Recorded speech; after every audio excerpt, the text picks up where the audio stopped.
2 for module number 5. So first we had to find the reading frame in this strand of DNA. So what you want to do when you have a question like that is you want to find all the ATGs that transfer to AUGs in the RNA, because that codes for the start codon.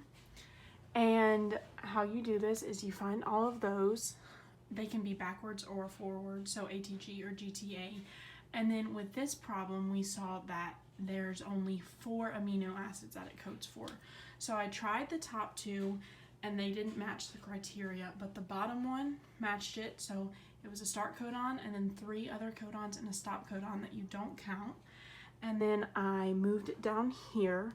So as you can see, I have the coding strand. And then the mRNA that matches it, you just change the T to U for that one. And then I have the amino acids that it codes for. And next we're going to talk about different types of point mutations. The single point mutation that we're going to discuss is missense, which means that there is a change in the amino acid coded. So first we're going to talk about transversion and transition. So here is a transversion because we switch AGC to ACC, which means a G was switched to a C, and when it's from a purine to a pyrimidine or a pyrimidine to a purine, it is transversion. And when I coded for the amino acids, we can see that there is a change from SER to THR as an amino acid, so that is missense. The next single point mutation we have is nonsense. So that is when an amino acid is turned into a stop codon. So for this one, we go from AAG to TAG.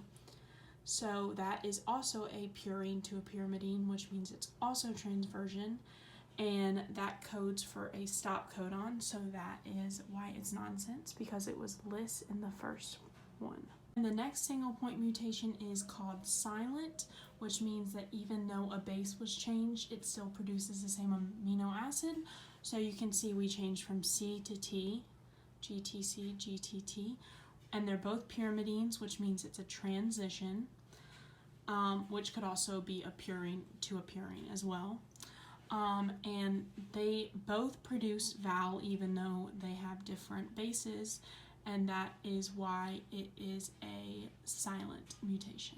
The last single point mutation we're going to talk about today is the read-through, and that means that a stop codon was changed to another amino acid which codes for a longer amino acid.